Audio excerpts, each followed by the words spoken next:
ایران کی جیت پر خوش ہونے والوں، یہ ویڈیو دیکھ کر آپ کی آنکھیں کھل جائیں گی اور آپ سوچنے پر مجبور ہو جائیں گے۔ آپ حیران رہ جائیں گے، پریشان رہ جائیں گے کہ کیا ایسا ہونے والا ہے۔ اس ویڈیو میں مفتی سلمان اظہری صاحب نے بہت بڑا خلاصہ کیا ہے ایران کو لے کر اور یہودیوں کو لے کر۔ کون سا بڑا خلاصہ کیا ہے ہم آپ کو اس ویڈیو میں دکھانے والے ہیں۔ جی ہاں پیارے عزیز دوستو، اور قیامت کی بہت بڑی نشانی مفتی سلمان اظہری صاحب نے بتا دی ہے، جو کہ بڑی تیزی کے ساتھ پوری ہو رہی ہے۔ سب سے پہلے آپ مفتی سلمان اظہری صاحب کی اس ویڈیو کو سن لیجئے، آپ پورا معاملہ سمجھ جائیں گے کہ آخر کیا ہونے والا ہے اور کیا ہو رہا ہے۔ تو چلیے سب سے پہلے اس ویڈیو کو دیکھ لیتے ہیں، اس کے بعد میں ہم کچھ بات کرتے ہیں۔ آج جس حالت میں ایران لڑ رہا ہے چند باتیں لوگوں کو خوش کر رہی ہیں۔ ایران نے اتنا ٹھوکا، اتنا مارا، ہو سکتا ہے، لیکن ایران کی جو کیفیت ہوگی، 70,000 یہودی وہاں سے نکلیں گے اور دجال کی جماعت میں آئیں گے، تو اتنا لگتا ہے کہ غالباً ایران پر یہودیوں کا ایسا قبضہ ہوگا، تبھی تو وہاں 70,000 یہودی ہوں گے۔ وہ ایک بات آپ یاد رکھ لینا، یہ جنگوں کے حالات دنیا کو ابھی بدل کے رکھنے والے ہیں۔ اللہ اکبر۔ اگلے سال تک اللہ نے اگر زندگی دی تو دیکھنا دنیا کا نقشہ بدل چکا ہوگا، جینے کے انداز بدل چکے ہوں گے، بہت ساری نئی چیزیں آپ کو سننے میں آئیں گی اور دیکھنے کو ملیں گی، طور طریقے بدل چکے ہوں گے، اچانک ہونے والے حالات پوری دنیا کو اکثر بدل کر رکھیں گے۔ اس لیے ہر گھڑی آپ ایکٹیو رہو کہ ایمان کے ساتھ دنیا سے جانا ہے۔ ان فتنوں کے دور میں ہر گھڑی آپ اپنے ایمان کی حفاظت کی فکر کرو۔ اب جو دور آ رہا ہے، اس سے خطرناک دور اس دنیا کی ابتدا سے لے کر اب تک نہیں آیا، کبھی نہیں۔ اس سے زیادہ خطرناک دور کبھی پہلے نہیں آیا۔ جو آنے والا ہے وہ دجال کے ظہور کا زمانہ ہے۔ نبی اکرم صلی اللہ علیہ وسلم نے فرمایا، روئے زمین پر سب سے بڑا فتنہ ہوگا دنیا کا۔ اور نبی آخر الزمان خود دعا کرتے تھے اللہ کی بارگاہ میں کہ اللہ مجھے دجال کی فتنوں سے محفوظ رکھ۔ تو سید الانبیاء جس کی دعا کر کے پناہ مانگتے ہو، ہمارا حشر کیا ہوگا، ہمارا حال کیا ہوگا؟ جس کو بچنے کی فکر ہوگی اللہ اس کی حفاظت کرے گا۔ جو بچنے کی فکر ہی نہیں کرتا ہو، خوف ہی نہ ہو اس کے دل کے اندر، پھر تو وہ ختم ہو جائے گا۔ اب میں ایک اور حدیث بیان کر کے میرے اپنے موضوع کے سلسلے میں نے آج کیوں چھیڑا اس کو۔ ایران، امریکہ، اسرائیل، یہ دنیا میں ابھی سب کی زبانوں پر چل رہے جنگ کے حالات ہیں۔ اس دوران میں نے حدیث یہ پڑھا کہ دجال کے ظاہر ہونے کا وقت جو ہے وہ اللہ بہتر جانے، لیکن جو جگہ ہے نبی پاک صلی اللہ علیہ وسلم نے فرمایا وہ بھی ایران کی طرف سے ہی ظاہر ہوگا۔ جی، دجال کے ظاہر ہونے کی جگہ جو بتائی گئی وہ مشرق کی طرف سے ظاہر ہوگا۔ ایران کا ایک شہر ہے اصفہان۔ نبی پاک صلی اللہ تعالی علیہ وسلم فرماتے ہیں، یتبع الدجال من اصفہان 70,000۔ حضور فرماتے ہیں اصفہان شہر سے 70,000 یہودی دجال کی فوج میں شامل ہوں گے۔ اللہ اکبر۔ اب یہ اصفہان کہاں ہے؟ اصفہان تو یہ ایران کا شہر ہے۔ 70,000 یہودی ہیں یہاں پر؟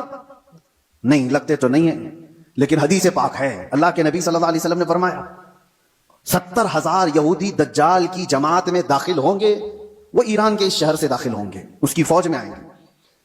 ہو سکتا ہے لوگ میرے اس بیان کو یوں کہہ رہے ہوں کہ یہ ایران کے خلاف بول رہے ہوں۔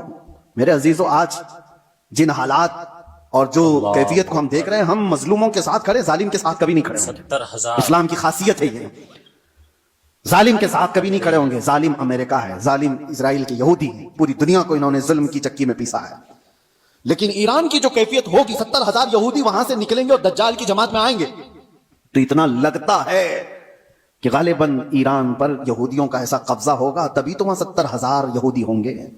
وہ دور آئے گا۔ آج جس حالت میں ایران لڑ رہا ہے چند باتیں لوگوں کو خوش کر رہی ہیں۔ ایران نے اتنا ٹھوکا، اتنا مارا، ہو سکتا ہے، جی، اور یہودیوں کو اور سپر پاور کو گھٹنے ٹیکنے پر مجبور کیا، یہ وقتی طاقت ہو سکتی ہے اور اللہ کامیابی دے، ہم اس کے خلاف نہیں ہیں۔ لیکن حدیث پاک، مجھے اس حدیث پاک سے یہ لگتا ہے وہ وقت آئے گا جب ایران پر یہودیوں کا ایک غلبہ ہوگا، تبھی تو وہاں سے دجال کی جماعت میں لوگ شامل ہوں گے۔ دوسری حدیث یہ بھی میں بتاؤں، امام مہدی جب ظاہر ہوں گے تو فرمائے گا امام مہدی کی جو فوج ہوگی وہ قسطنطنیہ کو فتح کرے گی۔ قسطنطنیہ کیا ہے؟ کانسٹنٹائن جس کو کہا جاتا ہے، یہ استنبول شہر ہے جو آج کا ترکی کا شہر۔ اب حدیث سنو، استنبول شہر کیوں فتح ہوگا؟ وہاں تو مسلمان ہیں۔ آج جو حالات ہیں استنبول میں، اذانوں کی آوازیں گونج رہی ہیں، لوگ نماز پڑھ رہے ہیں، پھر امام مہدی کیوں فتح کریں گے؟ لگتا ہے اس سے بھی یہ ہے کہ یہ بھی شہر مسلمانوں کا نہیں ہوگا اس وقت، یہ بھی عیسائی اور یہودیوں کے ہاتھ میں جا چکا ہوگا، اور امام مہدی کے زمانے میں اس کو فتح کیا جائے گا۔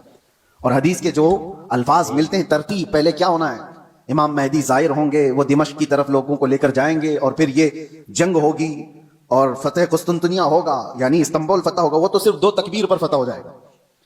یہ روایت میں ملتا ہے. امام مہدی اور مومنین کی جو جماعت ہے وہ شہر کے باہر کھڑے ہو کر اللہ اکبر کہے گی، آدھا شہر فتح ہو چکا ہوگا. دوسری بار اللہ اکبر کہیں گے، شہر فتح ہو چکا ہوگا. بڑی جنگ کا ذکر نہیں ہے. اور فتح ہو چکا ہوگا اسی وقت یہ افواہ پھیل جائے گی دنیا میں کہ دجال ظاہر ہو گیا ہے اور اس کا فتنہ مشہور ہو گیا ہے. تو امام مہدی کے ساتھ جو لوگ ہوں گے وہ دجال کے مقابل میں وہیں سے نکلیں گے. تو امام مہدی کے متعلق جو بات ہے ابھی جو میں نے کہا قسطنطنیہ، یہ بھی استنبول شہر اس وقت شاید ہم مسلمانوں کے ہاتھ میں نہیں ہوگا، تبھی تو فتح ہوگا. اور تیسری ایک خاص بات، جو بات میں نے چھیڑا تھا، حضور فرماتے ہیں جو مجاہدین اس اخیر زمانے کی جنگ میں شریک ہونے والے ہیں، حضور فرماتے ہیں اللہ نے ان پر آگ کو حرام فرما دیا. روئے زمین کے بہترین لوگ ہوں گے جو امام مہدی کی فوج میں شامل ہو کر مقابلہ کر رہے ہوں گے دجال سے. لیکن ساتھ میں حضور فرماتے ہیں، اب سنیے توجہ، جس جملے پر مجھے بہت زیادہ تعجب ہے، فرماتے ہیں حضور کہ میں یہیں سے ان کے گھوڑوں کے رنگ کو بھی دیکھ رہا ہوں. نبی پاک صلی اللہ تعالیٰ علیہ وسلم مخبر صادق ہیں، وہ غیب کی خبر جانتے ہیں، بات کے حالات دیکھ رہے ہیں، اللہ نے ان کو علم عطا کیا، یہ سب اپنی جگہ پر، یہ ہمارا عقیدہ ہے.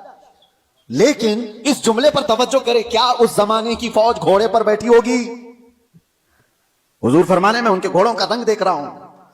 تو اسی حدیث سے مجھے یہ کہنا پڑا شاید دنیا جہاں سے شروع ہوئی تھی وہیں سے واپس آ جائے گی. دور ایسا آ جائے گا کہ جہاں سے دنیا شروع ہوئی تھی وہ گھوڑ سواری تھی، سواریاں تھیں. لڑائی کے دور بھی تلواروں کے تھے، نیزے اور بھالے کے تھے، میزائل اور یہ سارے جیٹ طیارے نہیں تھے.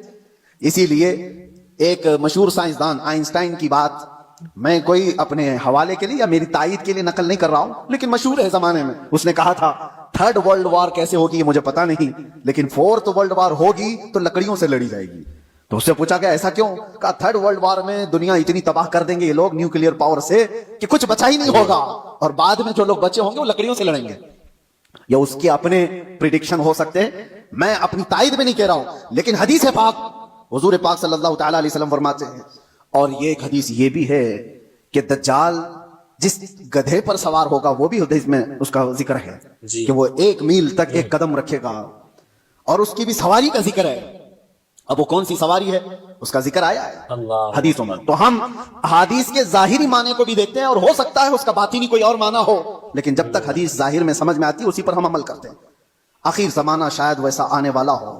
اسی لیے میرے عزیزوں، بہت ترقی پر جو آج عروج پر لوگ ناز کرتے ہیں، شاید دنیا ان کو پٹک دے گی، دنیا ان کو واپس ان کے نشے کے غرور کو مٹی میں ملا کر رکھ دے گی. آج جن کے پاس پیٹروٹ میزائل ہیں، جن کے پاس چاند میں جانے کی صلاحیت، جن کے پاس مرین پنڈبیاں ایسی کہ سمندروں کو چیر کر کے نکلنے والی سارے ہتھیار سب کچھ تھا ان کے پاس، لیکن جس دن یہ ساری ٹیکنالوجی مار دی جائے گی، ختم کر دی جائے گی، یہ کسی اور کے ذریعے سے نہیں، تم آپس میں مار لو گے ایک دوسرے کو. تم نے بھی ہتھیار بنائے، ہم نے بھی ہتھیار بنائے، دونوں مار لیں گے، ایک دوسرے کو ختم کر دیں گے. پھر جینے کا سلیقہ وہی ہوگا جو انسانوں کے ابتدائی زمانے میں تھا. انسان دنیا میں جس طرح سے بغیر لباس کے سادہ سا آیا تھا اسی انداز سے پھر جینے کا طریقہ سیکھ لے گا اور دنیا وہیں پر آ جائے گی. اور ایک حدیث حضور پاک صلی اللہ تعالیٰ علیہ وسلم نے آخری وقت کے متعلق جو فرمایا کہ قیامت جب آئے گی تو کیا حالت ہوگی اس وقت، اور حضور نے فرمایا صرف شریر لوگوں پر، کفار و مشرکین پر قیامت آئے گی، ایمان والے ختم ہو چکے ہوں گے، حتیٰ کہ کعبہ شریف بھی جلا دیا جا چکا ہوگا. حدیث پاک میں ملتا ہے کعبہ کو ختم کرنے والا ایک حبشی شخص آئے گا، قرآن اٹھا لیا جائے گا روئے زمین سے. ایمان والے پوری دنیا پر نہیں ہوں گے. جب قیامت آئے گی اور قیامت آنے کے وقت، عین وقت جو سور پھونکا جائے گا، اس وقت لوگ کیا کر رہے ہوں گے؟ اس وقت حضور فرماتے ہیں کہ سب اپنے اپنے کاموں میں مشغول ہوں گے. کوئی کھیتی باڑی کر رہا ہوگا، ہل چلا رہا ہوگا، کوئی کپڑا کاٹ رہا ہوگا، اور وہ وہیں سے اپنی کینچی پھینک دے گا. ہل چلا رہا ہوگا، وہی پھینک دے گا، وہ آواز سنتے ہی، یہاں تک کہ حاملہ عورت کے پیٹ سے بچہ نکل جائے گا. اس آواز کی دہشت سے دودھ پلانے والی ماں اپنے بچے کو پھینک دے گی. یہ جو حدیث میں ہے، وہاں پر بھی دنیا کی بڑی ترقیات کا ذکر نہیں ہے. یہ نہیں ہے کہ بہت ہائی فائی انٹرنیٹ میں آدمی بیٹھا ہوگا یا مشینیں چلا رہا ہوگا. وہاں پر بھی حدیث میں ذکر ملتا ہے کہ ہل چلا رہا ہوگا، کینچی کاٹ رہا ہوگا. پھر مجھے یہی کہنا پڑتا ہے کہ دنیا جہاں سے شروع ہوئی تھی انہی حالات پر آ جائے گی. یہ کینچی ہاتھ میں لے گی اور ہل ہاتھ میں لے گی، زمین میں بیج بوئے گی اور فصل اگائے گی، اور جب آئیں گے تو چکی پیس کر کے اپنے گھر کے کھانے کا انتظام کرے گی. بہرحال جو بھی حالات ہیں، ہم دنیا کے آخری وقت پر آ چکے ہیں. اور ایک یہ بھی بات میں کہہ کر کے جاتا ہوں، بعض بزرگوں نے فرمایا امام مہدی کب ظاہر ہوں گے؟ تو اس کے متعلق بزرگوں نے فرمایا جب سارے مومنین